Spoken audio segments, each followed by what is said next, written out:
I'm Rhonda, and I'm going to be doing your comprehensive diabetic foot exam today. I'm going to begin by reviewing your labs: hemoglobin A1C, fasting blood glucose, history of diabetes, whether or not you smoke because it impacts cardiovascular system as well as the nerves, and any history of ulcerations or amputations you might have, and of course any concerns you might have.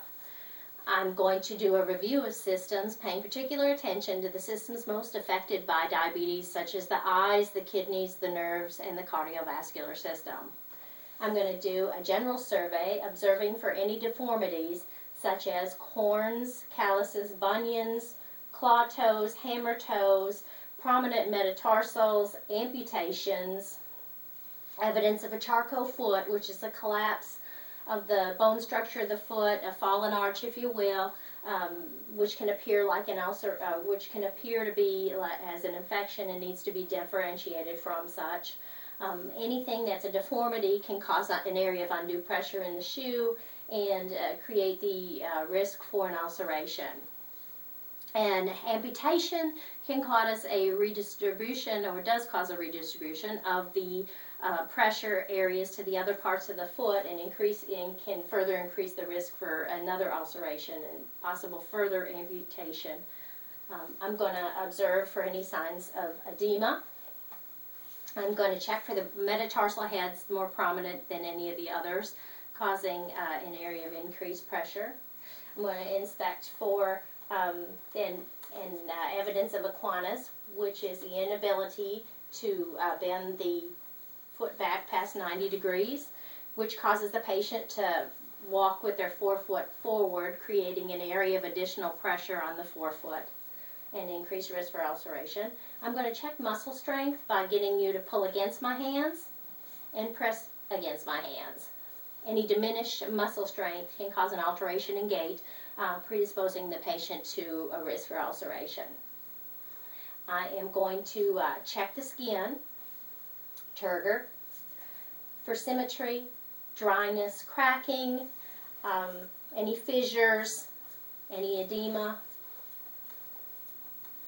I'm going to be looking for evidence of tinea pedis or athlete's foot, any ulcerations, any blisters. Going to be checking between the toes for moisture and maceration. Going to be checking the toenails for thickness, infection, any evidence of fungal infection or, of course, bacterial infection. I'm going to be checking the capillary refill, which should be less than 3 seconds.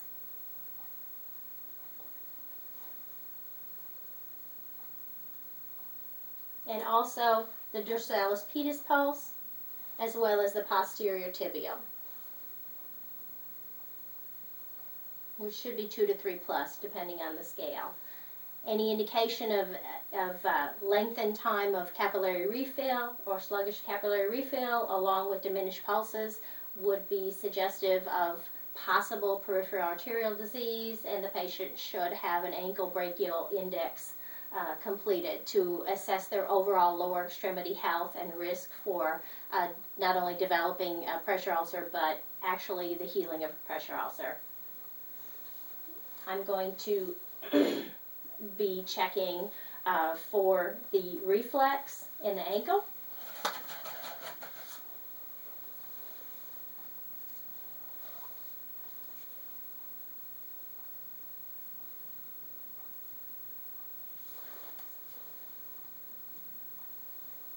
If there was diminished ankle reflex, I would proceed to the patella and observe where the deficit started. Up there. I'm going to check for vibratory sense. This is the sensation you're going to be feeling. Let me know when it ceases. Avoiding a bony prominence, I'm going to place the tuning fork on the halix. Let me know when you cease to feel this.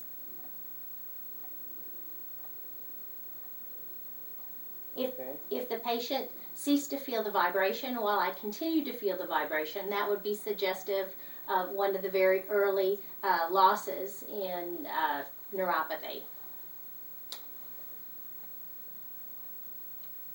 Once again, avoiding the bony prominence. If there was a deficit observed, I would proceed proximally, see if I would be able to ascertain exactly where that deficit had started. Once again, avoiding a bony prominence. I would perform the Sims-Weinstein monofilament exam, holding the monofilament at a perpendicular level. This is the sensation you're going to feel.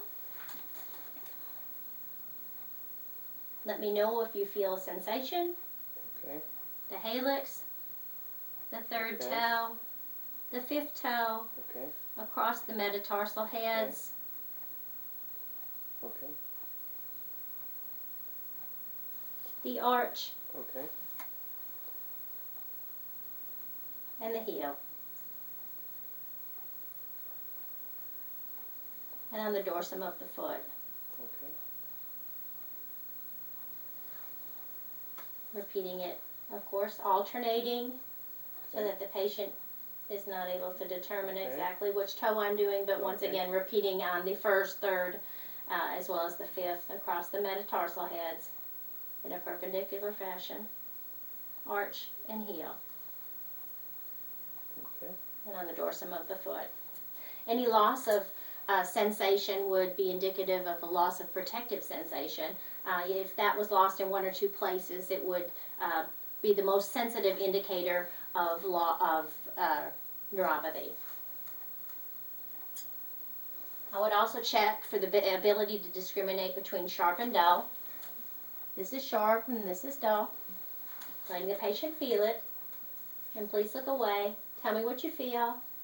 Sharp, sharp, sharp, dull, dull, dull, sharp. Across the metatarsal heads, the arch, and the heel. And once again on the dorsum of the foot. Sharp, sharp, sharp, sharp, dull, dull, dull, sharp. And then the dorsum of the foot. Sharp. It would be helpful to chart these findings with the help of a diagram so it could be compared to on a future exam. I would use all these tests to stratify the patient's risk and need for future exams. The patient without evidence of loss of protective sensation or neuropathy would be, this assessment, a comprehensive assessment, would be done on an annual basis. That would be a low risk patient. A moderate risk patient would be the patient that had shown evidence of neuropathy or loss of protective sensation.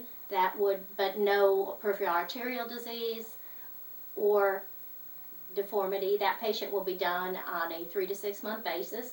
The patient with a high risk would be done on a 1 to 3 month basis as well. That would be the patient that had evidence of peripheral arterial disease as well as neuropathy and or any sort of deformity such as a charcot foot.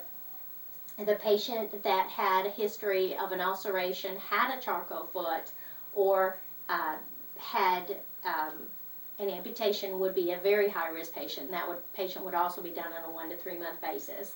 I would educate the patient on how to take care of their feet, make sure that they feel inside their shoes before they put the shoes on every day, wear dry socks, look between their toes, not to go barefoot, take all their medications as ordered, to follow up with their podiatrist as necessary, as ordered, and to call their doctor with any concerns they have for their feet. Thank you.